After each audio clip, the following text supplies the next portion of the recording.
Marco Polo's journey from Venice to Beijing and back covered 15,000 kilometers. At the time, as we know, there were no roads as we understand them today, and resources were few. Despite this, travelers crossed the Middle East and the Himalayas and reached China, covering wide territories. This extraordinary man was thus the first to describe the history, customs, and traditions of the populations he met during his journey along the so-called Silk Road.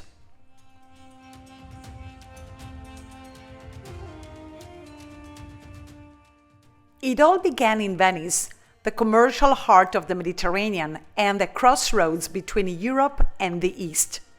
In mid-1300s, the city had 100,000 inhabitants, making it the third largest in the old continent, after Paris and Naples. From St. Mark's Basin to the Grand Canal, there was a swarm of merchants, insurers, and bankers who were mainly concentrated around the Rialto financial area, which was accessed via a drawbridge to allow the transit of the large merchant ships that docked there. Business was open to everyone, and everyone in the city could finance one or more business trips, hoping that the amount invested would yield the most, a bit like we do today with financial stocks. Sailors and merchants were away from home for years, and for this reason, wives and daughters had to take care of the accounting and parenting aspects. It was therefore essential that they enjoy rights that were unimaginable in the rest of Europe, especially in the legal and economic fields, but also over their children and their personal property, that they enjoy freedom in social life and in the management of economic activities on their own. It was in this historical and social context that the Polo's journey began in 1271. Mark was just 17 years old when his father Niccolò and uncle Matteo returned to the city from Cathay, the China of the time, bringing enormous wealth and stories of extraordinary places. On that trip, they had even been lucky enough to befriend the grandson of the great Genghis Khan, Emperor Kubilai, and get into his good graces. It was he himself who invited them to return to visit him after having done him some favors, including delivering to the Pope, with the intercession of Doge, a message of openness to Catholicism. The emperor was very tolerant of all religions, so much so that he was married to a Christian who belonged to the small community of Nestorians. He therefore wanted to establish contacts with the church and asked for 100 religious to be taken to China in addition to the holy oil taken from the Holy Sepulchre to be given to the empress. In those years, the papal throne was empty and the conclave, meeting in Viterbo, was going through a moment of stalemate. Without the possibility of delivering the Khan's message to the Pope, the Polos nevertheless decided to return to Asia, leaving the matter unresolved. They first reached Acre by ship, and then proceeded by land to Jerusalem, from where they were supposed to take the holy oil from the Holy Sepulchre, not an easy mission, since the Crusades were in their final stages and the city had just been conquered by the Turks. As fate would have it, the Pope who was elected was the Archdeacon of the Holy Land, who was proclaimed with the name of Gregory X, who immediately embraced the cause of the Polos, proposing an alliance with the Khan that could help him in countering the expansion of Muslims in Asia. For this reason, he gave them sacred and precious gifts for the emperor. The journey to China was fraught with pitfalls, both geographical and caused by tribal wars and hostile populations. We must not forget that part of the merchandise that the Polos were carrying were religious objects of immense value, and that the territories they were crossing were mostly in the hands of Muslim communities, so one can easily guess the danger of the mission and the nervousness of the caravan. The maps relied on by the Polos and merchants of the time had been drawn by travelers, and one can well imagine how little detailed they were.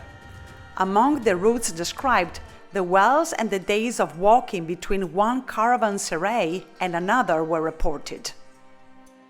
The journey lasted 3.5 years and was slowed down by almost a year due to Marco's mysterious illness, probably malaria or tuberculosis, and then again, almost at the end, for a reason that remains unknown.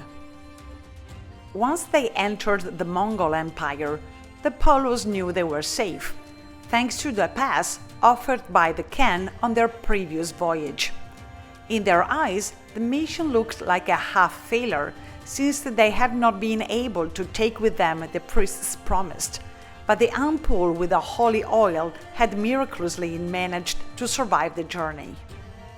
Kubilai, on the other hand, was very tolerant in this regard and very impressed by the meeting with Marco, whose intelligence, his mastery of Persians, then the international language, and the accuracy he had in reported details and particulars.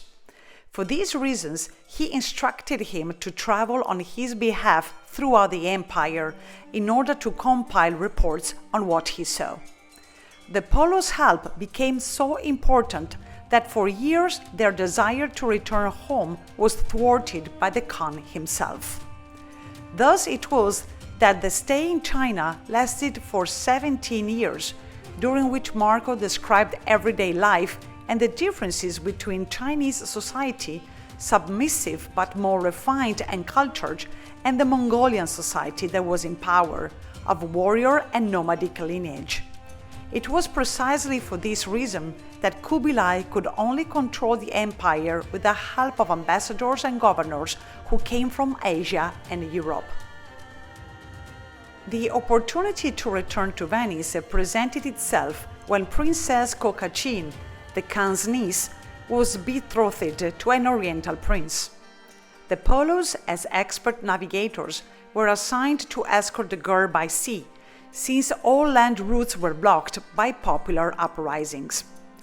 The journey lasted 18 months, and by the time they returned to Venice, they had been away for 24 years.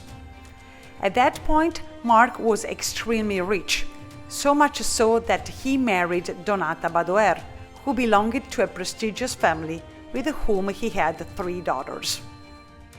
In 1298, while traveling aboard a ship flying the Venetian flag, he found himself in the middle of a clash with Genoese ships and taken prisoner.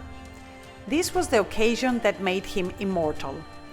During his imprisonment, he met Rustichello da Pisa, a novelist who wrote in the Langue d'Oil, at the time the language of epic novels, and told him all his adventures, to which, most likely, the writer added his own.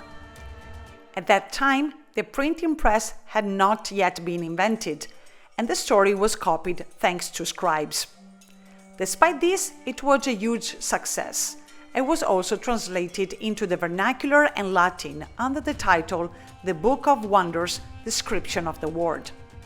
The tales reached the hands of Christopher Columbus, and the description of palaces with golden roofs was a spur to try to reach Asia by opening a route from east to west. With the invention of the printing press, the book was even a greater success. It seems that the reasons why the book is no longer known by its original title, but as Il Milione, are at least 3. The first is that that branch of the Polo, to distinguish itself from homonymous, called itself E Milione. The second is that it is believed to be inspired by the long distance covered, at the time measured in miles. And finally, there are those who say that in 1500s, the humanist Ramuzio reported that this was the nickname that the Venetians gave to Marco, as to exaggeration of the amount of richness he saw in China, always reported in millions. Detractors of Marco Polo's time often referred to the descriptions of his stories as scarcely credible. He was the first Westerner to mention during his crossing of Georgia and Azerbaijan, the oil holes, which he described as fire coming not from trees but from stone. Moreover, during his stay in China, he described coal as hot stones. Among those who nowadays do not believe that Marco has ever been to China, it is mentioned that in the million there is never mentioned the tea, which was widely spread in China. The Venetian, however, speaks of a rice-based drink flavored with spices. It also doesn't talk about the Great Wall of China. In fact, when Marco was there, the wall was completely in ruins. We must also remember that architecture of this kind for travelers of middle age accustomed to seeing fortifications everywhere must not have been particularly sensational. To support the veracity of the stories, however, we have his description of the rhinos, which he reports as the animal that inspired the myth of the unicorn, but with more ungainly features, and the orangutan, which he confuses with particularly taciturn and bizarre humans. Marco died in 1324 and was buried in the church of San Lorenzo. Following the Napoleonic plunder, the tomb was lost. Even his house no longer exists due to a fire in 1500s, and in its place stands the Mali-Brown Theatre. However, it remains one testimony that makes him eternal: his will, a copy of which can be seen in the Correr Museum and kept at the Marciana Library. In the text, we read how his last wishes were to free his slave Peter, to leave all his possessions to his wife and daughters, and to make a huge donation to the church for the forgiveness of the soul. And what happened to his legacy? The state archives report the acts of a trial carried out in 1366, involving one of the daughters, Fantina, widow Bragadin, who claimed her dowry, which disappeared following a deposit as a guarantee of investment made by her husband's family to the state.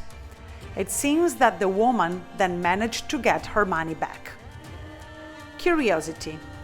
But is it true that Marco also brought spaghetti from his trip?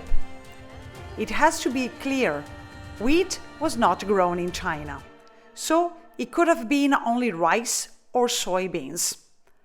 However, it seems that this is nothing more than an advertising invention made in 1929 by the National Macaroni Manufacturers Association.